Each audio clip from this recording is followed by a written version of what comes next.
Halo teman-teman semua, dalam video kali ini kami akan menjelaskan tentang budaya viral yang menjadi pemicu konsumerisme modern. Tanpa kita sadari, hal ini sangat terjadi pada kehidupan kita sehari-hari, karena kehidupan kita yang sangat berkaitan dengan teknologi dan dunia maya.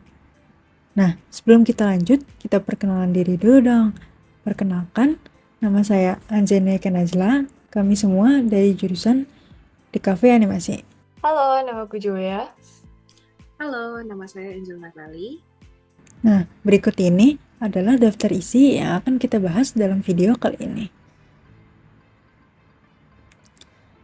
Jadi, yang kami harapkan dari teman-teman semua setelah menonton video ini adalah yang pertama, dapat memahami konsep, perbedaan, dan perkembangan konsumerisme dalam kehidupan modern. Lalu, dapat mengidentifikasikan peran media sosial dalam mendorong perilaku konsumtif. Lalu, mengenali faktor pemicu dan efek negatifnya. Lalu, mengembangkan kebiasaan belanja yang lebih bijak dengan mempertimbangkan kebutuhan, kualitas, dan harga produk. Nah, sebelum kita masuk, kita harus tahu dulu nih, apa sih konsumerisme itu? Nah, menurut Armaidi Armawi, seorang profesor di Universitas Gadjah Mada, menjelaskan bahwa kemunculan konsumerisme awalnya didorong oleh aktivitas jual beli antara produsen dan konsumen. Pihak produsen membutuhkan aspek konsumerisme dari konsumen untuk menjual produk mereka. Karena konsumerisme itu terjadi dari diri konsumen yang merasa bahwa mereka membutuhkan produk yang dipasarkan. Namun, seiring berkembangnya zaman, konsumerisme telah berkembang menjadi konotasi yang negatif. Hal ini diakibatkan oleh pihak konsumen yang memiliki hasrat atau kemauan yang berlebihan dan boros. Akhirnya, hingga saat ini, istilah konsumerisme dapat diartikan sebagai perilaku masyarakat atau individu yang terus-menerus memiliki kemauan untuk membeli suatu produk tanpa memikirkan kebutuhan atau kualitas dari produk tersebut. Contohnya, misalnya, seseorang yang membeli pakaian hanya karena adanya iklan promo pada toko tersebut. Meskipun individu ini sedang tidak membutuhkan pakaian baru atau meskipun pakaian yang dijual tidak memiliki kualitas yang sebanding dengan harganya. Nah, selain istilah konsumerisme, istilah lain yang sering kita dengar juga adalah istilah hedonisme. Apa kedua istilah ini memiliki arti yang sama? Ternyata, setelah ditelusuri lebih lanjut, konsumerisme dan hedonisme memiliki arti yang mirip namun berbeda. Seperti yang telah dijelaskan sebelumnya, konsumerisme adalah suatu paham atau gaya hidup yang mendorong seseorang untuk terus mengonsumsi barang dan jasa secara berlebihan, bahkan di luar kebutuhan dasarnya. Namun, hedonisme adalah istilah untuk perilaku yang terbiasa membeli atau memiliki produk dan jasa yang bernilai jual tinggi. Contohnya, seperti pakaian bermerek mahal, makanan yang dibuat oleh chef terkenal, dan juga first class seat di pesawat. Jika dilihat dari segi pemborosan, memang benar bahwa konsumerisme dan juga hedonisme dapat dikategorikan sebagai perilaku yang cenderung boros, karena menghabiskan jumlah uang yang cukup banyak.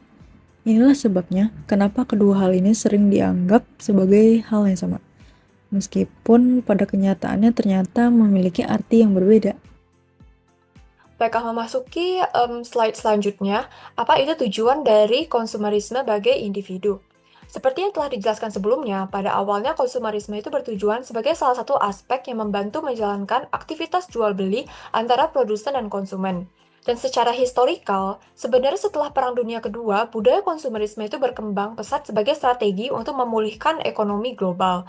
Negara-negara industri, terutama Amerika Serikat, itu mengalami lonjakan produksi massal yang mendorong masyarakat untuk mengonsumsi barang-barang seperti ada mobil, kemudian ada elektronik dan rumah sebagai simbol kesuksesan dan stabilitas. Kemajuan teknologi dan produksi massal memungkinkan barang dibuat lebih cepat dan murah, sehingga perusahaan itu akhirnya meningkatkan permintaan melalui pemasaran dan iklan. Selain itu, sistem kredit itu juga mulai berkembang dan memungkinkan masyarakat membeli barang tanpa harus membayar lunas, yang semakin mempercepat budaya konsumerisme. Namun, saat ini sayangnya konsumerisme itu menjadi salah satu hal atau aspek yang sulit dikontrol oleh konsumen akibat dari beberapa faktor seperti ada faktor psikologi, faktor ekonomi, faktor sosial yang semuanya itu berakar dari budaya tren atau yang era-era modern sekarang tuh sering disebut kayak trending now gitu, jangan ketinggalan dan sebagainya. Dan kemudian budaya tren itu sangat berkaitan dengan kehidupan sehari-hari manusia yang mengonsumsi konten dan berita dari dunia maya.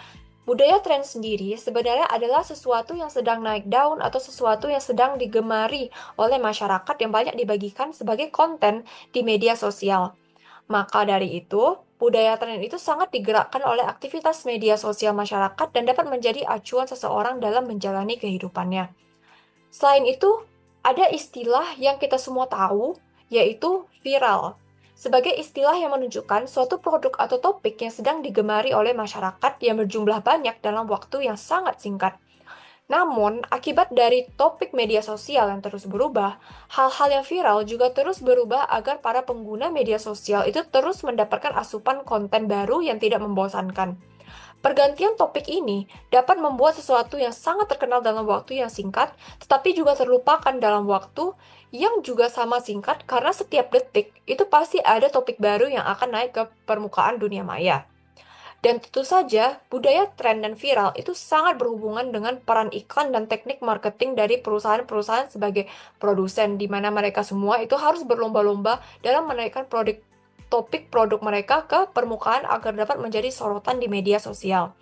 Disinilah mereka akhirnya menggunakan konsumerisme masyarakat untuk menjual produk mereka.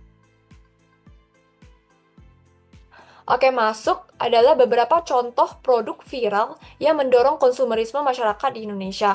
Contohnya itu seperti aksesoris gantungan Labubu, terus kemudian ada merch Harry Potter yang bekerja sama dengan Miniso pada saat itu. Kemudian makanan-makanan viral seperti coklat Dubai dan kromboloni, pakaian seperti baju UT Uniqlo dan baju Lifework, dan ada juga mainan seperti mainan claw machine dan gachapon Jepang. Khususnya mainan claw machine dan juga gacha, terdapat dorongan khusus karena sistem permainan itu menggunakan sistem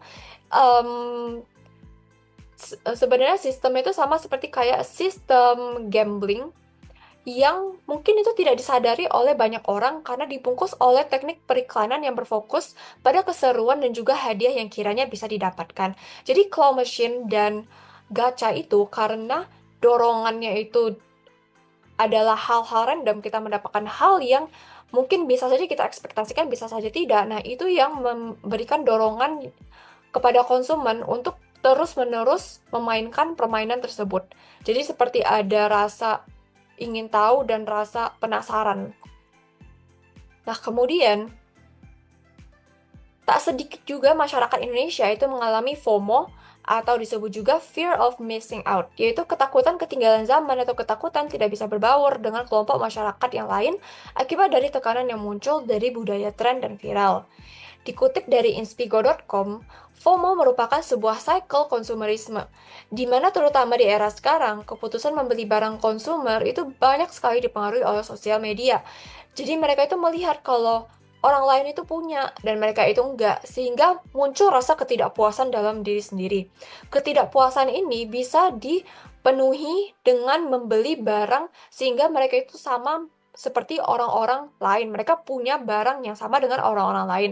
Dan masyarakat itu bahkan rela memberi produk-produk viral ini hanya agar dapat mereka diterima oleh teman-teman sekitar atau supaya mereka dapat merasa lebih tenang atau juga mungkin mereka supaya bisa mendapatkan perhatian dari orang lain atau bisa dibilang membuat konten. Nah, tentu hal ini membuat mereka menghabiskan banyak energi dan biaya yang dapat dikategorikan sebagai konsumerisme modern karena tidak hanya memikirkan tentang kegunaan dan juga harga dari produk yang telah dibeli. Setelah mengetahui konsumerisme, budaya viral, beserta dampak buruknya, apa sih yang dapat kita lakukan untuk mencegahnya? Berikut adalah beberapa cara yang dapat kita lakukan untuk mencegah konsumerisme dalam kehidupan sehari-hari. Yang pertama, menghentikan kebiasaan membeli produk yang tidak perlu. Sebelum membeli suatu produk, pastikan untuk memikirkan kebutuhan pribadi kita dan juga kegunaan produk tersebut dalam kehidupan kita.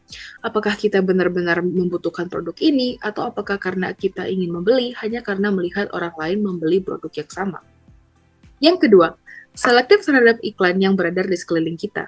Dalam perkembangan potensi media sosial, terdapat banyak iklan yang dapat memicu sifat konsumtif kita.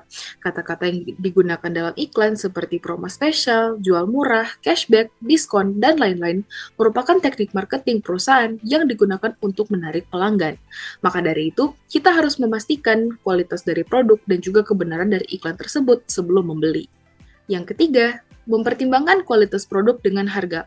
Salah satu teknik pemasaran yang dapat memicu sifat konsumtif adalah penjualan produk dengan kualitas buruk namun dengan harga yang murah. Banyak masyarakat hanya melihat dari sisi harga yang murah dibandingkan dengan harga yang lain, tanpa mempertimbangkan kualitasnya. Akibatnya, produk dengan harga yang murah hanya dapat digunakan dalam waktu yang lebih singkat dibandingkan dengan produk dengan harga yang lebih mahal, yang akhirnya mengharuskan terjadi lagi pembelian produk. Namun selain itu, kita juga harus mempertimbangkan kualitas produk dengan harga yang mahal, karena tidak semua produk mahal memiliki kualitas yang bagus dan juga agar kita tidak terjerumus ke dalam hedonisme. Yang keempat, beristirahat dari media sosial dan melakukan aktivitas yang bersifat produktif. Banyak masyarakat tidak menyadari bahwa banyaknya asupan iklan dan asupan konten media sosial sangat mempengaruhi sifat konsumtif seseorang, yang membuat mereka merasa ingin terus membeli produk yang sebenarnya tidak diperlukan. Maka dari itu, penting untuk kita selalu meluangkan waktu untuk beristirahat dari media sosial dan mengalihkan diri kita ke dalam aktivitas yang lebih produktif.